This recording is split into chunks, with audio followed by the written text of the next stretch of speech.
everyone, it's day 2 of CES. I'm Nikki Bloomfield. I'm Kate Walton-Elliott. And joining us, Alex from E4 Electric.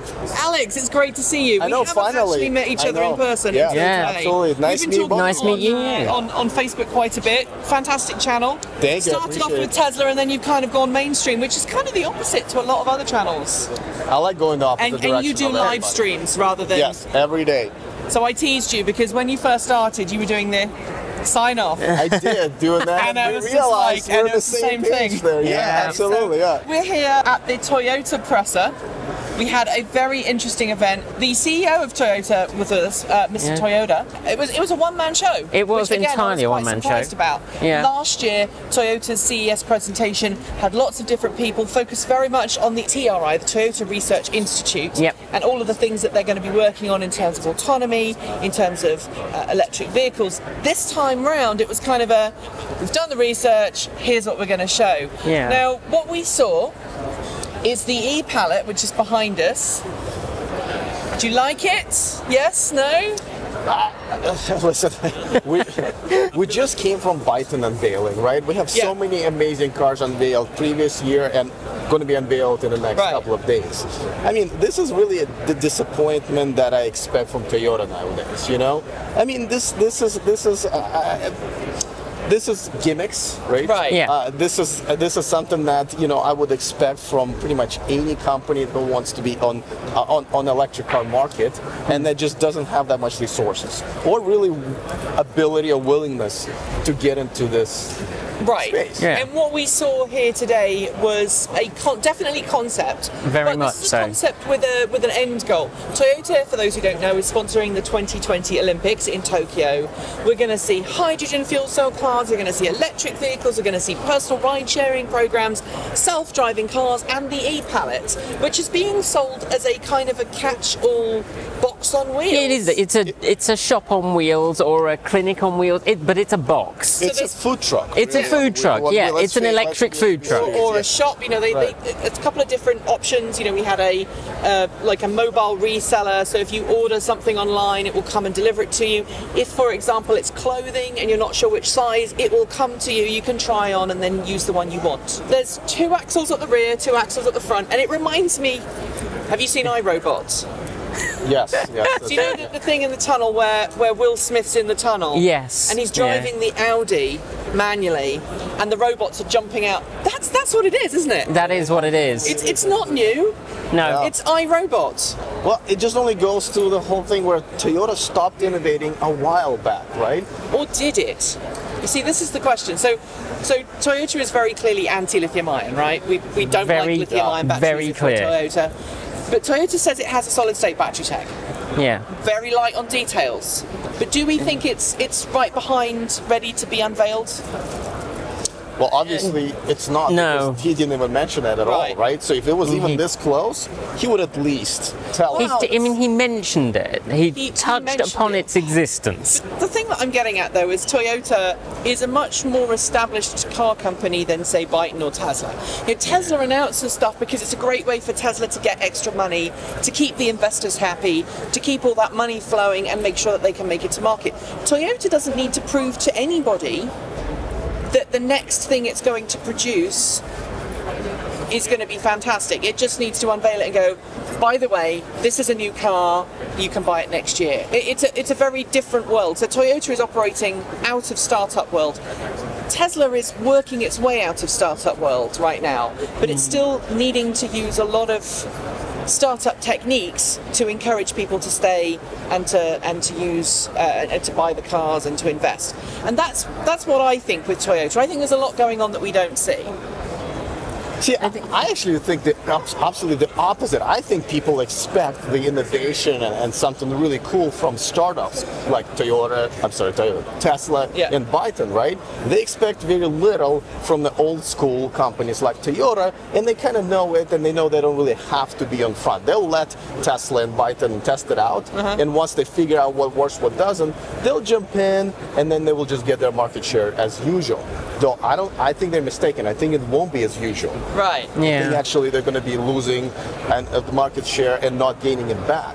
So I actually think that people will not only they don't expect much from this old school car manufacturers, but they also going to be consistently going away from them and saying, yeah, that's old school. I mean, this is like Cadillac. I want something new, right? So I think it could actually be the other way around. For example, Nissan Leaf, right? Yeah. I mean, they had first real electric car to the market, right? And they had the new Nissan Leaf i-Value. You were there, right?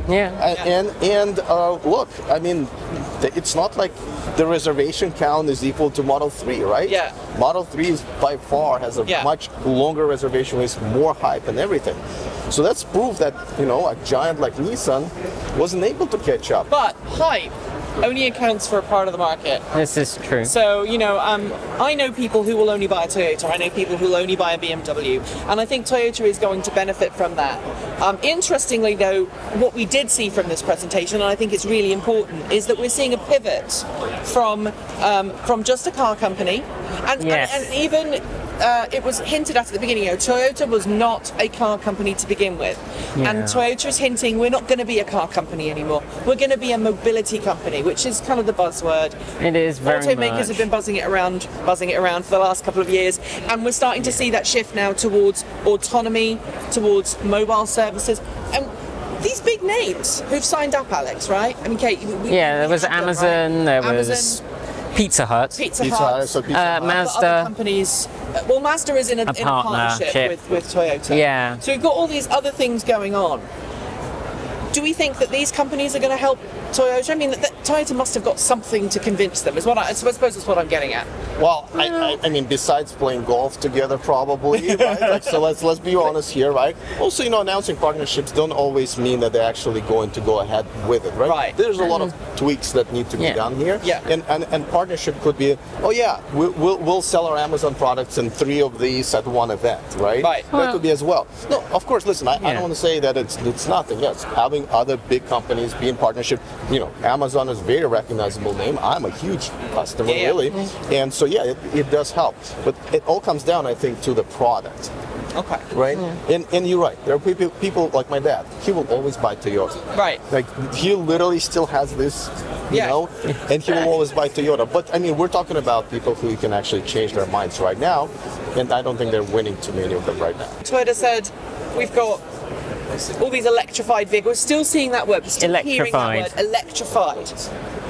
He said in the presentation, which is groundbreaking for Toyota, we believe that electric vehicles are the future. That's basically what we heard. Yeah. That is fundamentally awesome. Yes. So we're going to see a shift from hydrogen fuel cell. This is my prediction. A shift from hydrogen fuel cell. Solid state battery tech will come in. Hydrogen fuel cell will end. Solid state is where Toyota is going. It will not do lithium. It just won't. It's going to refuse. Really? Oh. And I think it's going to be 2020, solid state, autonomous, and I think that's dangerous for Tesla. I think it's dangerous for some other companies. I agree with you on everything. Yeah. As long as it's by 2020, right? If it's 2020. 2020, let's say it's 2022, then they're a bit late. But this is the difference. Then I would agree with you. Toyota can throw $2 billion at a problem, $5 billion at a problem, and not even notice on the balance sheet. Toyota needs money. It can bring it in from other. I mean, effectively, let's be frank. Toyota is funding its future by selling gas guzzling SUVs and pickup trucks. It is. And you have to decide in your head whether that's okay or not. Totally agree. The only I think other little nuance is that talent, right? You kind of need talent, and I think companies are a little bit more ahead of Toyota. Again, Tesla and Chevy and Nissan kind of already got those people, and it's hard to bring them back. The TRI team is pretty impressive. It is pretty good. I think TRI it's really come on in leaps and bounds this year. And of course, all this stuff happens behind closed doors. We don't get to see it, and I think that's the thing to take away from this. They don't get to share. We're seeing mixed messages. Some potential promise, but message from Alex is, come on, guys, we want more electric. That's essentially what you're saying. Yeah, right? and, in my context, right, in my world, this is what I see, right? But as far as what you're saying, as far as the bigger picture, maybe mobility and so forth, and the fact that Toyota can really make a leap really quick, I would agree with you, actually. Again, as long as it's 2020, in that context, I would agree with you. We have to do more call-outs. This is I love Alex. this. Thank you very much. It's great to know. So we're going to be around for the rest of the week. You're going to be around for the rest of the week. Absolutely. Sub for your channel is E4Electric. So it's youtube.com/E4Electric. So I watch you there we guys go. every week. Oh, thank you. I'm a fan. Yay. So we will catch up later, guys. See you later. See you later.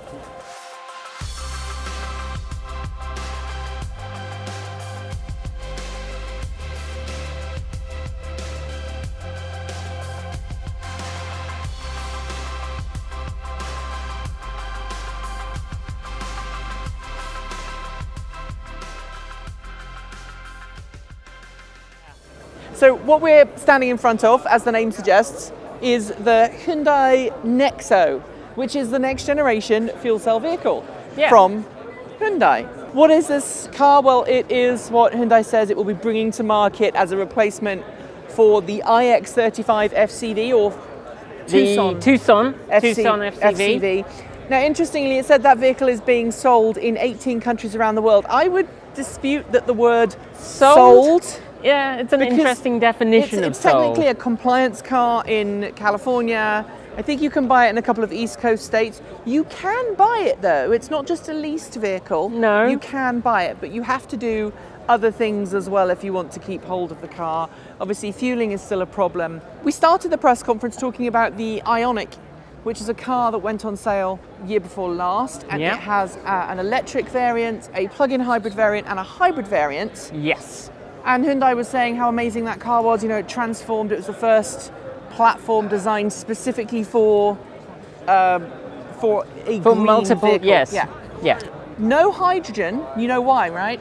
No, I don't actually know why there's no hydrogen. I don't think you'd fit a hydrogen fuel cell car. Oh, I suppose no. Drivetrain in that vehicle. Yeah, so the tanks. This is a bigger car. So overall, this system is 60% efficient, which is a very big improvement on previous generation fuel cell technologies, right? Yes. Because fuel cells are really inefficient. They are horribly inefficient. If you took an overall MPGE, which is miles per gallon equivalent for current fuel cell vehicles, you're looking at somewhere around 60 miles per gallon equivalent. This is more efficient, so it should get a higher number. Yeah. It's got 3 fuel tanks rather than just 2, which is what the previous generation fuel cell vehicle from Hyundai has. And we're looking at a total range, I believe, was 370 miles. Around that fill, figure, yes. With a 5-minute refuel time, which was very, very heavily emphasized. We also, obviously, this is a big vehicle. It's an SUV. I haven't looked inside. Maybe we should do that later. Yep. They have test-driven this. They have allowed journalists to test drive it. So it looks like it's a vehicle that is ready for production, or at least production intent, rather than never reach production concept car, right? This is true, but they did only mention sales in California. Right, which means it's another compliance car, right? Yeah. We have no idea of cost. No. We have no idea of cost to make. No. And Hyundai is kind of pushing this as a car that will have, be the ultimate clean vehicle. Yes. Really weird quote at one point. It's better than an EV because it cleans the air as you drive. Which is a very strange concept. But technically they are right, it is cleaning the air as you drive, because hydrogen fuel cell vehicles work by scooping up the air, separating the oxygen from the rest of the air, so all the nitrogen and everything else disappears. The oxygen is retained. Yes. In order to do that, they have to have a very sophisticated fuel filter system or air filter system. I see where you're going with this, but would Tesla's biodefense sucky air in filter thing Tesla also could probably say claim the same that? thing. I'm not saying that that's BS, but it was an interesting marketable thing, and it did make me feel, you know, when car companies go, it has a CD player. Yeah. I think the Lada used to be sold like that. Really? The Lada It had a Nivea CD player? had a CD player or a radio. It was one of the things on the list, and it could, you know. We don't have anything else to say about it, so it's got 4 doors. Yay! This thing cleans the air as you drive. Yeah, I'm suspect. But there we go, But the other problem I have with this vehicle is they're talking about clean way of producing hydrogen fuel. Yes. And at the moment, to make hydrogen fuel from water, electrolyzed water, takes an enormous amount of energy and an enormous amount of space. And most hydrogen today is still made by steam reforming natural gas, Yes. which produces an immense amount of carbon dioxide and other other unpleasant, nasty chemicals that go yes. into the air. So I am still very suspect of pretty much all hydrogen technologies at the moment as a clean solution. hydrogen aside, though, would you buy this if it was a plug-in hybrid or an electric? Because it's a nice-looking car. It is. I think that's a good-looking car. Yeah. I mean, I was standing at the back with our camera guy. I like the look of that. I'd drive that. It reminds me a little bit of the Peugeot. I think it's the Peugeot 4008. Yes. That same kind of front end, that same kind of feel. Quite European. Yeah. Car in its stylings. I think Europeans would buy it, so that's good. I think so. Yeah. And just imagine what it would be like with a battery pack in there. It would be really nice. But one final thing. I keep saying one final thing. Fuel cell stack, output of 120 kilowatts. That's the maximum system output of the fuel cell stack. That car is not going to be light. No. And judging by the last FC EV I drove, it's going to feel nice but big. It's also going to feel heavy. Yes. And 120 kilowatts output from the fuel stack means that you're either going to have quite a large battery on board to give you that extra push when you need it. Remember, we're not talking about motor size, we're talking about fuel cell stack size. Yeah. So there's going to have to be a battery to offer as a buffer. As a buffer. To give that boost energy when required. Yeah. And, you know, my Chevrolet Bolt EV produces more power than that. Yes. Your BMW i3 also produces more power. At the wheels. Yeah. So we'll have to see. Anyway, we're going to have to go because we're off to the Kia press launch next, which is in 8 minutes upstairs. Yeah. So we need to mosey on up there. I think we're going to be talking about electric vehicles there. So yeah. Let's go. See you in a bit. See you in a bit.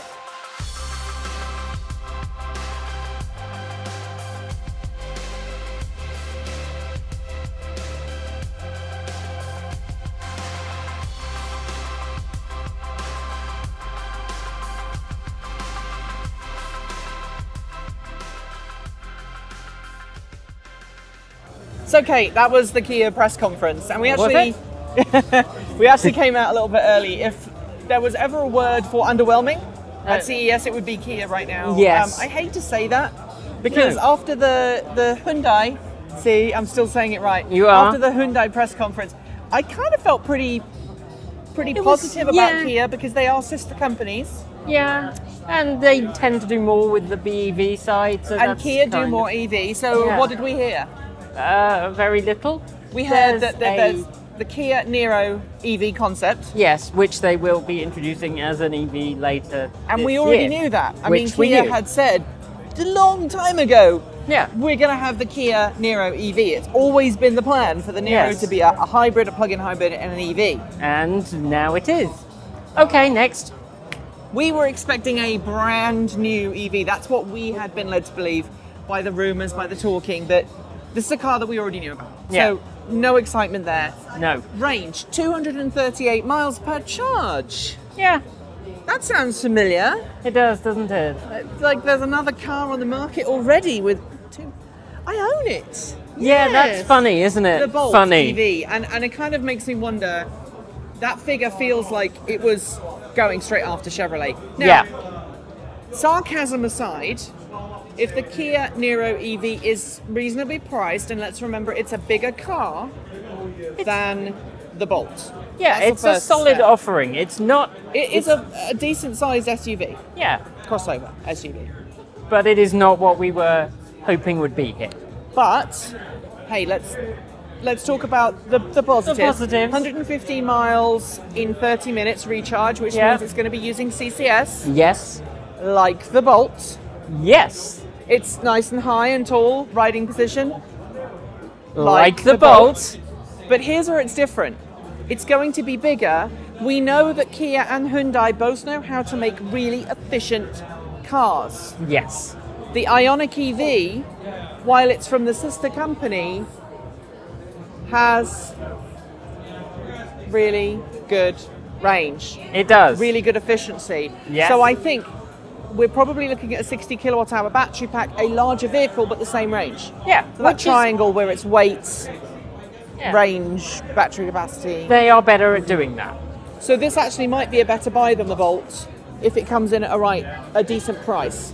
Did they mention a price? They didn't mention a price. No. What else did we learn about?